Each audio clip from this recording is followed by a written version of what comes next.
Bienvenue dans cette émission spéciale consacrée aux résultats de l'élection présidentielle du 6 mai 2024 au Tchad. Le verdict est tombé. L'Agence nationale de gestion des élections ANGE a annoncé dans la soirée de ce jeudi 9 mai la victoire du président de la transition, Mahamat Idriss Déby, dès le premier tour avec 61,03% des suffrages. Une victoire contestée sans surprise par l'opposition.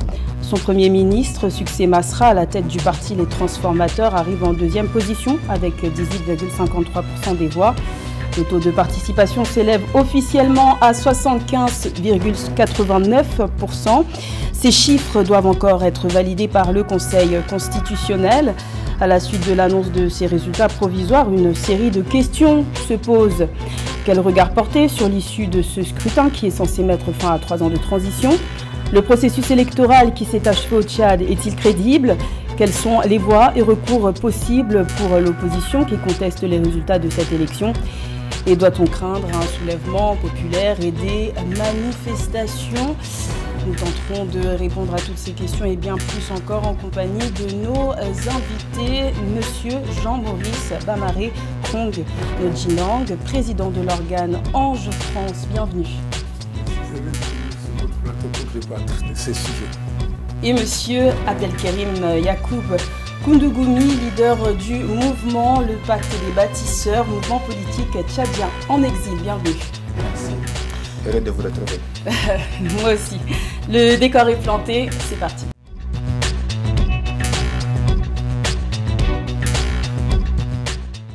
Proclamé vainqueur de la présidentielle, le candidat et président de la transition Mahamat Idriss Déby a pris la parole dans la nuit de ce jeudi à ce vendredi. Dans une allocution télévisée très brève, il s'est engagé à œuvrer en faveur de tous les Tchadiens. Écoutons-le.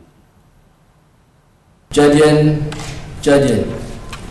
mes chers compatriotes, suite à l'annonce des résultats provisoires par l'ANGE, qui me proclame vainqueur à 61,03%, je voudrais remercier en premier lieu le Tout-Puissant dont la grâce et la faveur ont couvert cette phase délicate. Au vu de cette large victoire, je suis désormais le président élu de tous les Tchadiens, aussi bien le président de ceux qui ont voté pour moi, mais aussi les présidents de ceux qui ont fait d'autres choix. Je voudrais aussi relever que j'ai une pensée particulière pour les candidats malheureux qui ont perdu la compétition. Je salue leur concours salvateur dans le cadre de cette élection. Aux millions des électeurs qui ont cru à mon projet de société et voté massivement pour cette victoire, j'adresse mes infinis remerciements et les assure que je mettrai tout en œuvre pour respecter mes engagements, Inch'Allah. Je ne saurais passer sous silence le rôle cardinal joué par la DNC, le MPS, les partis politiques membres de la coalition pour un Tchad uni, les forces de défense et de sécurité, les associations de la société civile et surtout l'apport des bureaux de soutien qui ont fait un travail formidable. Cela sans oublier le soutien fort, appréciable de tous les pays frères et amis, les institutions partenaires, notamment la facilitation assurée par la CAC qui a accompagné le Tchad dans sa marche sur le chemin de retour à l'ordre concerné. Que Dieu vous bénisse. Que Dieu bénisse notre cher et beau pays. Monsieur Koundougoumi, est-ce que malgré les 10 candidats en lice, c'était une élection selon vous jouée d'avance? Est-ce que la présidentielle était déjà verrouillée? Notre seul tort, c'était d'avoir raison très tôt. Nous faisons partie de ceux qui avaient exigé, depuis le début, que les conditions d'une élection libre, transparente, équitable, soient réunies et garanties et confirmées avant d'aller aux élections. Nous avons exigé des conditions de dialogue pour que le dialogue soit sincère. Nous avons exigé que les institutions qui seront mises en place soient des institutions qui permettront à notre État de partir sur de nouvelles bases et refonder l'État. Finalement, sur toute la ligne, aucune des promesses qui ont été faites n'a été tenue. Et ce qui s'est passé avant-hier dans le résultat dont vous parlez n'est que l'achèvement d'un plan de dévolution dynastique bien préparé, le triomphe du mensonge et surtout la victoire de la mauvaise foi. Tout est allé très vite dans la proclamation des résultats. Je me tourne vers vous, Monsieur Barré. Les résultats étaient attendus pour Bamaré, pardon. Les résultats étaient attendus pour le 21 mai, avant un éventuel second tour fin juin. Est-ce que finalement, la grande surprise de ce verdict, ce n'est pas la rapidité de l'annonce des résultats et puis le coup KO, la victoire dès le premier tour? Non, pas du tout, parce que l'avantage que pour cette élection présidentielle, c'est que nous avons la nouvelle technologie qui a favorisé certaines actions. Habituellement, les résultats des élections sont donnés qu'au bout de 3 à 4 semaines. Et là, ça aille très vite, 3 jours. Là, en 3 jours, je pense que c'est une très très bonne organisation. Et l'Ange a fait un travail formidable en mettant dans chaque ville, dans chaque région des délégués. Et ces délégués ont supervisé les votes avec les présidents des bureaux de vote. Donc, ça montre qu'il y a une réalité, une prise de conscience et également un engagement ferme de l'institution Ange pour que toutes les élections, c'est-à-dire surtout ces élections présidentielles, aient lieu dans une situation très, très libre, très organisée, très centralisée. Mais vous comprenez que certains puissent avoir le sentiment de résultats, de publication de résultats un peu avec rapidité, un peu comme si on était dans l'empressement, en fait. Non, ce n'est pas dans l'empressement, parce que je crois qu'aujourd'hui, si je disais que la nouvelle technologie favorise certaines choses, étant donné que nous avons sur place, dans chaque région, un délégué avec des délégués des différentes villes, un délégué général qui transmettait immédiatement tous les résultats à l'organe central. Donc, au fur et à mesure que les chiffres arrivaient, ils sont compilés et ça favorisait ces résultats rapides. Pendant la campagne électorale qui a duré 21 jours, les médias annonçaient un véritable duel entre le président de la transition, Mahamat Idriss Déby, et le Premier ministre, Succès Masra. Et puis finalement, au vu des résultats, on voit qu'il n'y a pas match. Monsieur Koundougoumi, qu'est-ce que vous pensez de cela? Il n'y a pas match, je ne crois pas qu'il n'y a pas match, puisque le match a été truqué.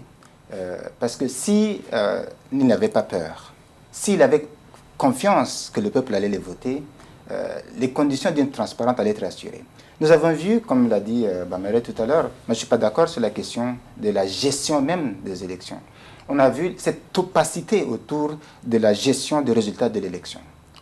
Ce n'est pas le vote qui est important, c'est ce qui compte, le vote qui est très important.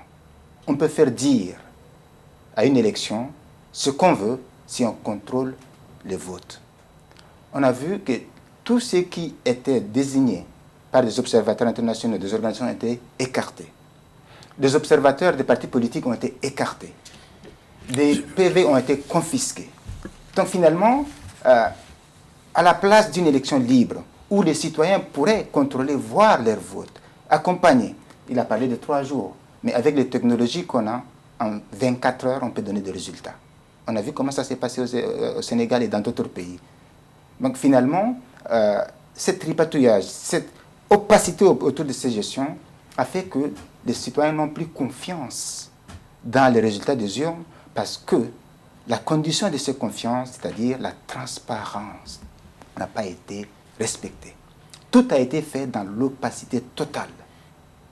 Et cela démontre que finalement, quand on n'a pas confiance dans ceux qui gèrent cette élection, eh bien on n'a pas confiance dans les résultats de cette élection-là. Alors, Monsieur Bamaré, vous vouliez réagir. Juste oui, avant, je voudrais juste préciser, parce que c'est vrai qu'il y a eu environ 2900 observateurs de la société civile qui n'ont pas été accrédités malgré des demandes faites dans les délais, dans les temps.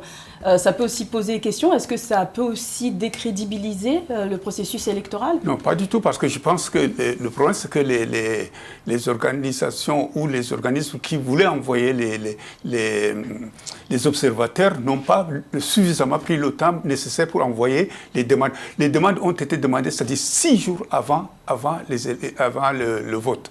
Donc il y a beaucoup d'organisations et des sociétés civiles qui ont envoyé la veille leur demande d'accréditation pour être observateurs dans des bureaux de vote. Donc pour vous, ces refus étaient normaux? C'est parce qu'ils n'ont pas pu déposer leur demande en temps et heure. Ça, c'est quand même un point où il faut absolument préciser. Il n'y a pas l'opacité dans l'action qui a été menée concernant la campagne électorale, ni le vote. Parce que le vote, tout parti politique constitué, organisé, doit avoir un délégué dans chaque bureau de vote. Et c'est ce que j'ai constaté, qu'il y a même à l'étranger, nous n'avons pas tous les délégués. On a vu ce qui s'est passé. Nous avons vu des vidéos, nous avons vu des témoignages, des bourrages de urnes. On a vu énormément d'irrégularités. Je suis vraiment déçu. On a vu énormément d'irrégularités. Je suis déçu parce que les images qui sont publiées, ce sont les images qui datent. Ces irrégularités ne sont que la partie visible de l'iceberg. Là où j'ai dit pourquoi vous avez peur.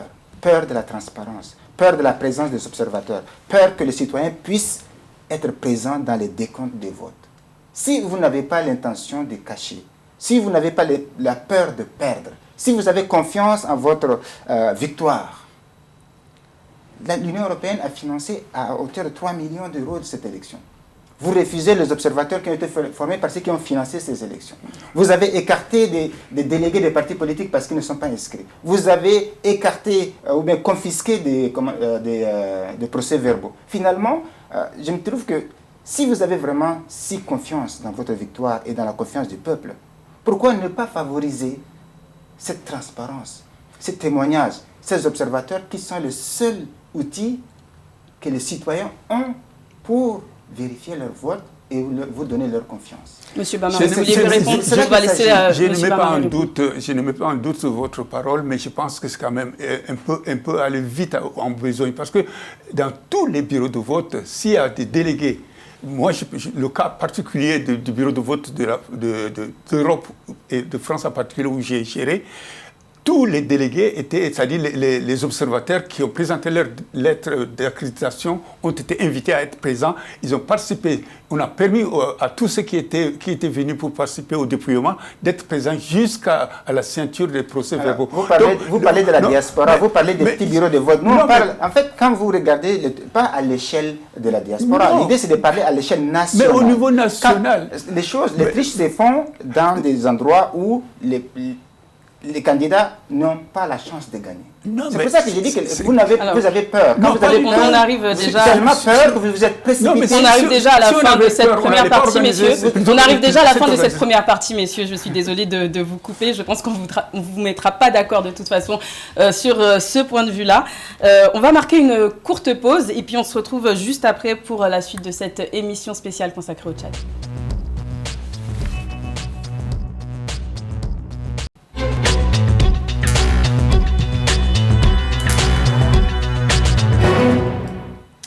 Nous sommes de retour pour la deuxième partie de cette émission spéciale consacrée aux résultats de l'élection présidentielle du 6 mai au Tchad. Nous sommes toujours en compagnie de nos invités, monsieur Jean-Maurice Bamare Krong Nodjinang, président de l'organe Ange France, et monsieur Abdelkerim Yacoub Koundougoumi, leader du mouvement Le Pacte des bâtisseurs.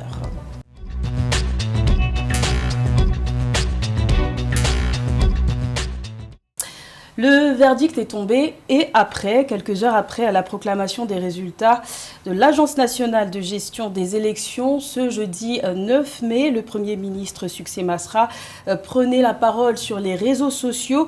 Il revendiquait sa victoire et dénonçait en amont une fraude électorale. Écoutons un extrait de son discours. Un petit nombre d'individus a décidé de refuser la volonté du plus grand nombre et veut inverser l'ordre des choses, l'ordre des chiffres, mais en réalité, l'ordre normal de l'histoire. Un petit nombre d'individus pensent pouvoir faire croire que l'élection a été remportée par le même système qui dirige le Tchad depuis des décennies, avec des résultats que l'on connaît, et pourtant nous avons promis à tous, et c'est ce qui va être fait, un Tchad sans vengeance, un Tchad réconcilié, où chacun aura sa place. Il n'est pas tard de revenir à la raison. Ces individus se trompent, pas seulement sur le résultat des élections, mais sur leur capacité à pouvoir la voler. Encore une fois, espérer que dans 10 ans, ils vont faire des documentaires et ils raconteront comment ils ont distribué les pourcentages aux uns aux autres. Vous avez vu ça ces dernières années. Un nouveau Tchad est là. Ils se trompent en pensant que le Tchad d'aujourd'hui est le même que celui d'hier et que les Tchadiens d'aujourd'hui seraient prêts à accepter le plus gros mensonge de notre histoire politique. Alors, les membres du parti Les Transformateurs de Succès Masra dénonçaient depuis plusieurs jours une fraude électorale et des menaces contre leurs candidats. Est-ce que ces allégations peuvent peser sur le verdict final, M. Koundougoumi? En effet, il a tout à fait raison et l'appel qu'il a lancé est sincère. Il est le plus proche du système, puisqu'il est le chef de gouvernement et il a un regard sur ce qui se passe. Même si nous, on est loin de ce qui se passe, au moins, lui, il sait, il voit ce qui se passe, il a un retour de terrain. Donc, je pense qu'il a absolument raison et que nous allons le soutenir et que la vérité des urnes est le salut du Tchad. Tant qu'on ne respectera pas ça, tant qu'on essaie de manipuler, tant qu'on essaie d'imposer autre chose que cette vérité, eh bien, si l'objectif de toute cette transition, sanglante d'ailleurs, parce qu'on a assassiné, on a emprisonné, on a exécuté, même si l'objectif final était de permettre au Tchad d'aller vers la stabilité, la réconciliation et un Tchad nouveau où tous les Tchadiens et les Tchadiennes puissent vivre ensemble dans la paix et la cohésion sociale et pour un avenir meilleur, eh bien, il fallait respecter la vérité des urnes. Monsieur Bamaré, quels sont les moyens dont dispose l'opposition? Quelles sont les voies et mesures dont dispose l'opposition pour contester ces résultats? Il a dit la vérité des urnes et le salut du Tchad. Je crois que l'opposition, quelles que soient les infractions ou bien les délits qu'ils ont constatés, ils peuvent faire recours auprès du Conseil constitutionnel, apporter des preuves matérielles pour justifier cet acte soit de détournement des bulletins de vote, ou soit qu'ils ont constaté qu'on a refusé ou on a empêché des personnes de voter. Effectivement, ce sont des actions juridiques qui peuvent se mettre en place. Comment faire une action juridique dans un pays où l'armée tire en l'air pour célébrer la victoire d'un candidat? Succès Masra a appelé une mobilisation pacifique. Succès Masra a appelé une mobilisation pacifique. Est-ce qu'on doit redouter un autre événement comme celui du 20 octobre 2022, aussi appelé Jeudi Noir, qui avait fait 73 victimes selon le gouvernement et plus de 300 selon les organisateurs? Monsieur Bamaré, qu'est-ce que vous en pensez? Je pense qu'il faut absolument temporiser et essayer d'empêcher que les jeunes sortent dans les rues pour pouvoir avoir des conflits avec les forces de l'ordre qui doivent assurer l'ordre dans un pays, quel que soit le pays, que ce soit en Europe, en Amérique ou en Asie. Dès qu'il y a un désordre, effectivement, l'armée ou la police est en mesure de pouvoir sécuriser et permettre la vacation de toutes les personnes. Je pense que le problème du fond, ce n'est pas le problème, c'est-à-dire qu'ils ne sont pas organisés, ils n'ont peut-être pas pu faire enrôler tous leurs militants ou leurs partisans. Ils ont mis des retours avec des réserves ou bien avec des promesses fallacieuses qui n'ont pas du tout été abouties.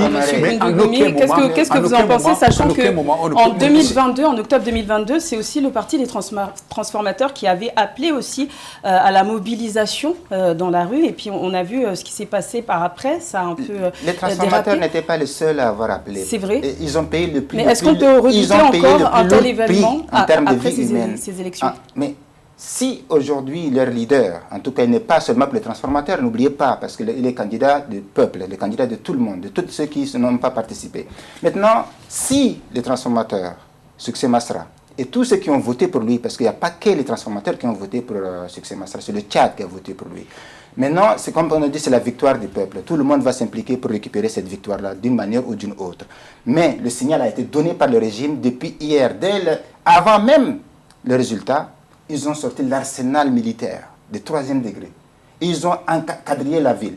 Et au résultat, qui ont fêté les premiers? Ce sont les militaires qui ont commencé à tirer en l'air et à terroriser la population. Ce matin, toute la ville de N'Djamena était militarisée jusqu'aux dents. Pour l'instant, tout est calme. Ça, c'est le signal que le régime envoie. Non, donc, si le régime envoie ce signal, Ça veut dire que le peuple répondra avec le moyen qu'il a. Et aussi, le peuple n'est pas seul. La diaspora, les organisations à l'extérieur. Le peuple ne doit pas être incité. La réponse, c'est ça. C'est que si vous voulez une réponse juridique et vous demandez à ceux qui contestent d'aller juridiquement, vous n'allez pas faire cette démonstration. Monsieur Bamari, à vous la parole. La démonstration n'est pas, c'est-à-dire, je n'ai pas vu les images, mais permettre à ce que le lendemain des élections, qui est des forces de l'ordre qui s'assurent qu'il n'y aura pas de désordre, surtout où on a entendu un appel à une... L'armée n'est pas faite pour maintenir l'ordre. L'armée, c'est pour la guerre. J'ai parlé de la police, pas parlé de la... Alors, monsieur Bamari, Monsieur Bamari, excusez-moi, messieurs. Est-ce que l'Ange a véritablement mis toutes les chances de son côté pour s'assurer de la crédibilité de ce scrutin? Absolument, parce que je disais au début que l'Ange a envoyé des délégués dans chaque région. Dans chaque région, il y a des délégués qui sont sur place, il y a des magistrats qui les ont accompagnés, il y a également la police qui fait partie de l'encadrement pour que le vote ait lieu dans la sérénité, la paix totale et qu'en toute liberté, les gens étaient venus voter. Donc, alors, avant cela, quelques jours avant, il y avait la mission électorale de la francophonie qui avait déploré toutefois l'absence de révision du fichier électoral. Est-ce que ça peut remettre en question le scrutin? Le fichier électoral est décrété, c'est-à-dire on le fait entre deux périodes des élections. Donc, en ce qui concerne le Tchad, on avait fait la révision il n'y a pas longtemps. Donc, on ne peut pas faire le fichier par rapport à un vote ou à une élection. Le fichier est décrété par une loi et qui permet à ce que les gens puissent se présenter et voir, surtout les jeunes qui ne sont pas fait enrôler, peuvent se présenter pour pouvoir avoir leur nom sur la liste électorale. Mais on ne peut pas, parce qu'il y a un vote qu'on doit demander à toute la population de venir se faire enrôler. Monsieur Koundougoumi. En fait, c'est là où quand j'ai dit que c'est la victoire de la mauvaise foi. En fait, il faut être de bonne foi si vous voulez convaincre les citoyens, si vous voulez convaincre de votre bonne volonté, de la crédibilité de l'organe. Parce qu'aucune crédibilité, on a vu sur le terrain, ça, c'est les discours que vous tenez et la réalité du terrain est tout autre. On a vu des bureaux de vote qui n'avaient pas de matériel de vote, on a vu des retards, on a vu des bureaux de vote ouvrir très tardivement. Il y a un désordre total. Même le contrôle des urnes, c'était contrôlé d'une façon militaire. Vous voyez? Alors, finalement, moi, je trouve que l'Ange n'a fait que répondre à une exigence de ceux qui veulent absolument garder le pouvoir. Alors justement, je vais rebondir sur ça pour faire un petit flashback. Les résultats du CIME rappellent sensiblement l'élection présidentielle de 2016 où le président Idriss Déby Itno remportait le scrutin pour un 5e mandat avec 61,56% des voix devant son adversaire Saleh Kebzabo, crédité de 12,80% des suffrages avec un taux de participation de 76,11%. Alors est-ce une coïncidence, Monsieur Bamari? C'est une coïncidence. C'est très proche. C'est impossible qu'on puisse... Parce que justement, cette coïncidence donne en fait des cartouches aussi à l'opposition qui dénonce une succession dynastique. Vous ne pensez pas? Mais pas du tout, parce que c'est une élection libre, indépendante, à la portée de tout le monde. Ça dépend de cette liberté. On va laisser Monsieur Bamari. Aucune imposition n'a été faite à aucun parti ni au candidat. Non. Vous avez éliminé l'un des principaux opposants, Yaya Dillo, à la veille de cette élection. Son sang n'a pas encore séché, vous avez couru pour l'organiser. Vous avez éliminé 10 candidats. Les élections ont été prévues depuis plusieurs années. Vous avez éliminé 10 candidats sur des raisons complètement inacceptables. On va avancer, messieurs, parce qu'il nous reste très très peu de temps finalement. Est-ce que... après l'accord en fait, de paix signé à Doha en août 2022, le dialogue national inclusif qui a suivi, puis maintenant l'élection présidentielle, est-ce qu'on peut dire que la boucle est bouclée, si les résultats provisoires sont validés, la boucle est bouclée et puis finalement c'est un retour apaisé à l'ordre constitutionnel au Tchad, Monsieur Bamari? Absolument, parce que le processus a été acté lors du dialogue national souverain. Et ça a permis à ce qu'on a mis en place cet organe qui gère les élections au Tchad. Et en ce qui concerne Ange a fait un travail formidable. Et je pense que les élections futures vont également être gérées de cette façon, de telle sorte qu'il y ait une transparence totale.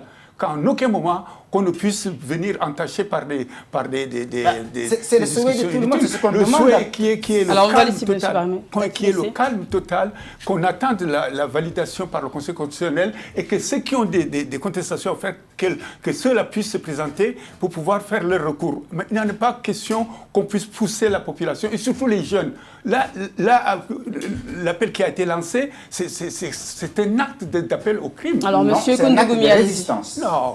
Objection, c'est un acte de résistance. Moi, en fait, c'est pour ça que je dis, qu'est-ce qu'on veut vraiment?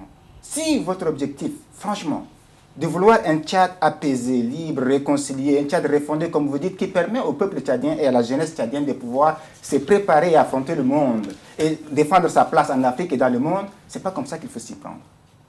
Il faut être sincère. Qu'il soit Masra, autre, n'importe quel Tchadien qu'il soit, si vous le faites dans la sincérité. Moi, je fais partie de ceux qui ont été à Doha. Je fais partie de ceux qui ont refusé de signer. Pourquoi? Parce qu'on a lu entre les lignes. Et on a exigé des trucs et il y avait des lignes rouges.